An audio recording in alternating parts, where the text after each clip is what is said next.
Hey guys, I'm back. You see my get well balloons and everything. I'm so relieved to have most of this journey done. I'm going to go ahead and sit down here and just share with you some of the things that happened. So the surgery, I did pretty good. I think because I had been doing some meditation the night before. I didn't freak out. I kind of woke up a little bit on and off thinking, is this right for me? Doing the things that the doctor said that I would, where you don't really know up until that moment. But I'll have to tell you, when I got to the hospital, time stood still. We got there 6:30 in the morning, and I was just like, oh my gosh, now it's 7. Now it's 8. I was counting down the time, and then, but I had my mind set that, okay, I'm getting the boob job done. My boobs are I still have big boobs, maybe a size D, but they're not as big as they were, because I think I had double D boobs or bigger. And I had set in my mind, you know what, let's do this. I don't want to have this anymore in my body. So some of my friends came, my dad and his wife were there, my second mom. Everybody was very supportive, and they gave me some drugs to help me calm down. It was like the plastic surgeon is very smart. She gave me some stuff to kind of like, I guess, soothe me. And then it was just like, I went and got a biopsy done. So they did a biopsy on me. They tested my lymph nodes before they did the surgery. And luckily I was knocked out by that point. They came in, these ladies came in, they gave me something called blockers. So it blocked everything from I couldn't feel anything in the chest area. And that's when I passed out. I was like gone to the world. And you guys know I was worried about being knocked out for like 4 or 5 hours. Because I'm a very light sleeper and stuff, and I know, what if I wake up in the middle of it and things like that? I asked my angels, take me somewhere nice. So people have asked me, I bet you had a really cool experience while you were knocked out for 4 to 5 hours. And some of it is coming back to me. I'll tell you that some of the things I remember when I was knocked out is that I saw my dog named Brush from childhood, and he was a German Shepherd, and I kept seeing him, and that was really good. So I think I was connecting with some of the animals that I used to have. And then also I was with one of the archangels, and usually when I see them, they can look different. Like sometimes they're wearing like those beautiful outfits that you would see them in, and gold and all that. And then other times they're just giant and they're white, and you feel really good energy from them. You know that it's them. So I was actually dancing with one of the archangels, and holding hands, and there's this big giant archangel, and we're kind of dancing. So I do remember that too. Now I'm going to they gave me the results of everything. And it says final diagnosis, breast right mastectomy, residual macroinvasive ductal carcinoma grade 2 measuring 1 millimeter with a fibrous tumor bed measuring 37 millimeters, ductal carcinoma nuclear grade 2 with no necrosis. And then I had it around the skin, cancer around the skin and nipple area, and it said that skin nipple margins negative for malignancy. So that was really good. So I had 1 millimeter of cancer left in my body when they got to the point of removing everything. So the doctor was like, oh my gosh, you're my star patient. Well, I've been doing so much stuff. Let me tell you, you guys, I've been visualizing every day too, my body healing. That's very important. Like, I'll give you an example. because of being on chemo, I started getting all these sores in my mouth. And so I had 5 of them. So every time I would eat something, it would hurt really bad. So I was like, you know what? I'm going to practice something one of my first mentors from the UK taught me, was that you visualize your body how you would like it to be. And I visualized the sores in my mouth and them closing. And I did it for about a week. And I noticed that the more that you do this type of stuff, the stronger it gets and the easier it is to heal yourself, okay? It doesn't just bam overnight, you've done it. But the more that you do it, it becomes faster and faster. It's like manifesting. So I noticed that over a week, some of it was starting to get smaller. I had like a sore on my tongue. It wouldn't go away. And then I noticed everything went away before the surgery. So I was concentrating hard, and I wasn't taking any drugs or anything to get rid of it or doing anything. I was like, you know what? My mentor taught me this a long time ago. So I did that with the cancer also. Besides all those books and everything I showed you, I visualized the cancer getting smaller and smaller every day, and it just leaving my body. And now, the other thing I was going to talk to you guys about, this was for the lymph nodes. So let me go to that part. It's, let me see, lymph nodes. So we have number of lymph nodes. Well, it was 2 millimeters in the lymph nodes. Number of lymph nodes with microstasis.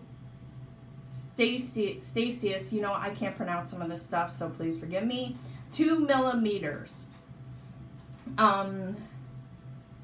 So then it says total in size 1.8 millimeter, size of metastatic deposit. So they took out 9 lymph nodes, and so I was just like, you know, I didn't want all my lymph nodes taken out, but I was like, take it. He said that when he looked at them, that they weren't hard or they didn't look like, I guess, what he would describe as sick. So that was really good. And he said that they were soft. So everything went pretty good. I got my little report with me. And now, you guys, if you don't want to see this, I'm going to show you some of the things that I have to do now to take care of myself. They loaded me up, the plastic surgeon loaded me up with 5 different medications. I think there was one just to calm my nerves. There was one for, like for the bacteria, to make sure everything's okay. All types of stuff I was on. And also, I was in the hospital, I'm not kidding you, about a day and a half, because I could not rest there.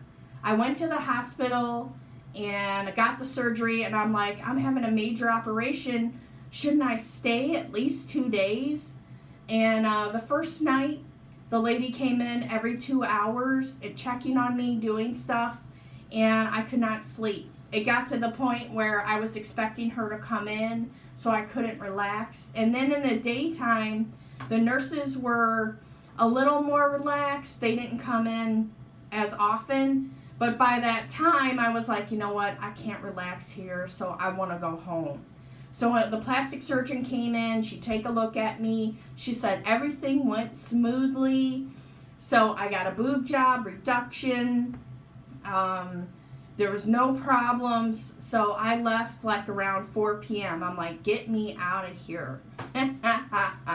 Not to say the nurses and everybody, they did take care of me. But I learned you can't really relax at the hospital. So I came home and I slept 18 hours.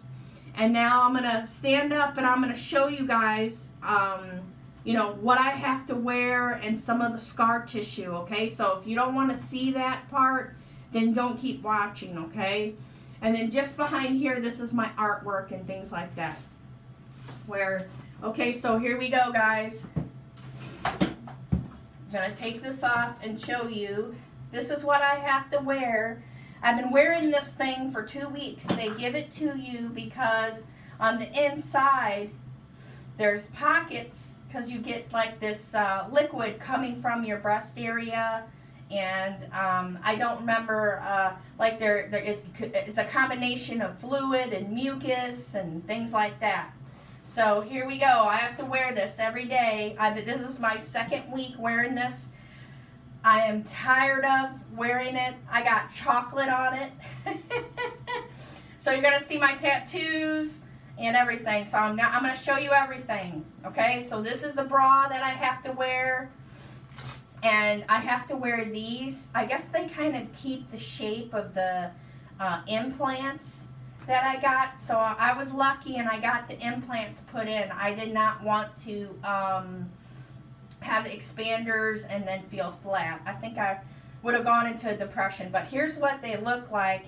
I had 4 of these things on my body, and we have to measure it every day. So I have to empty this, measure it every day, 1 in the morning, 1 at night, and we even have a chart to do it.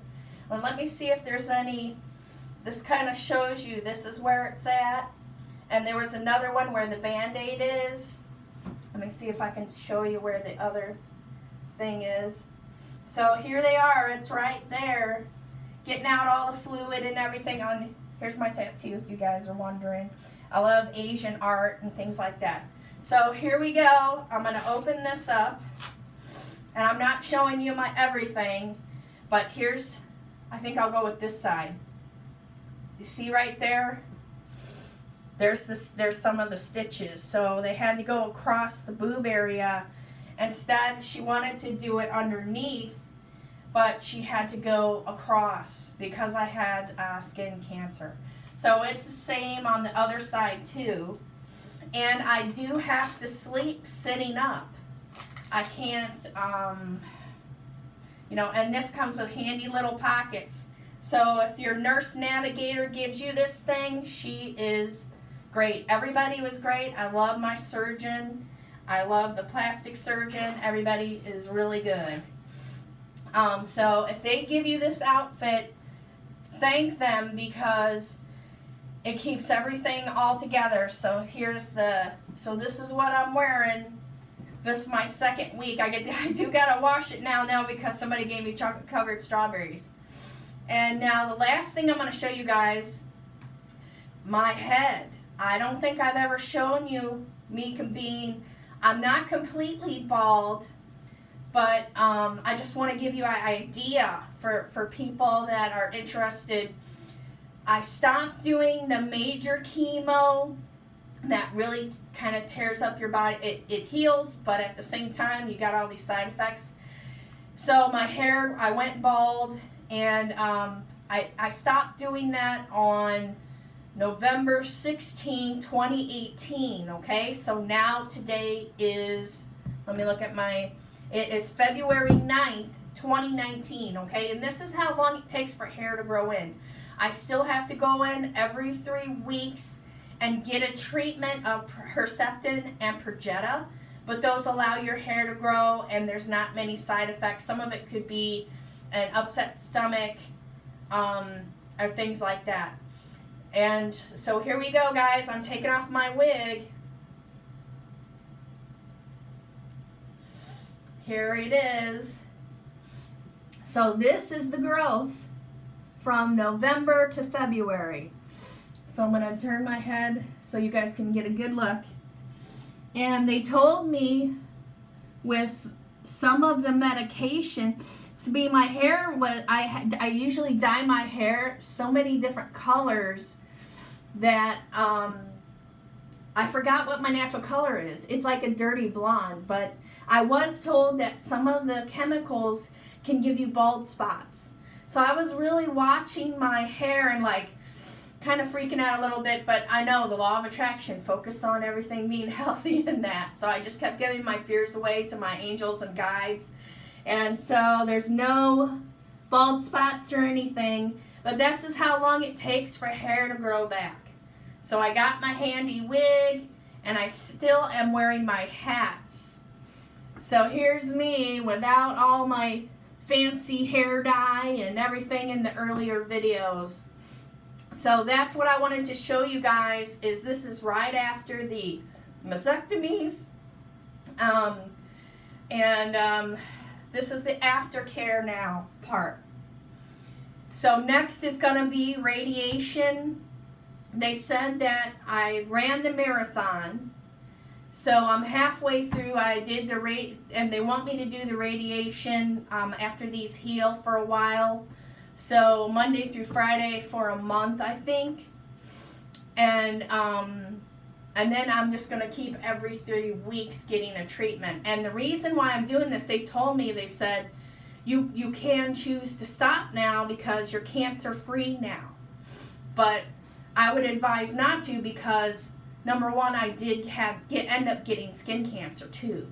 So I'm going to do everything I can to make sure that nothing comes back. You know, I'm trying really hard with my diet. I'm trying really hard with everything. It's not easy, you know. The hot flashes, you guys, are still really bad. It's like an ice box. I'm freezing like I'm inside of an ice box for like, sometimes it can be for an hour. And I'm all these blankets and that, but one of the doctors said, put a water bottle here and then that'll help warm you up, okay? So she's very good. And when I have the hot flashes, put a wet rag at the back of my neck also. But I'm on these antidepressants that help with hot flashes. I'm taking this product called Relizin, which is an all-natural product that helps with it also. But I think it's a side effect from, it's a side effect from the chemicals. So I'm going to go ahead and put my jacket on, and I'm going to end this video. But now you guys see, no fancy wigs. This is how I am. And you know what? You have to do stuff every day to feel good about yourself, because the steroids made me gain weight, and then I would lose weight, and they would be like, why are you losing weight? Are you okay? Then I would gain weight. I've been on this roller coaster of gaining and losing weight, and I'm not really eating that much, you know? Not really eating that much. And so I can't wait to be cleared to go back and exercise on a regular basis. And I have so much now to do for my life. Like, I feel like I have a renewed chance. I figured, okay, if I'm not going to die in the surgery, I told my angels, if I'm getting ready to die, let me know so I can talk to everybody and say my goodbyes and then leave the earth, okay? I said, if this is going to happen at my surgery, but it didn't happen. I'm still here, and they told me I have messages to give to people, that I have things that I need to do still here. So I'm not ready to go yet. So either way, I already know what's on the other side, and it's not bad. It's better than here. The earth is just it's like a playground. It's like a video game, and you have to try to solve a puzzle and solve all your puzzles and then leave. So here we go, guys, saying goodbye. Thanks everybody for watching. Until next time.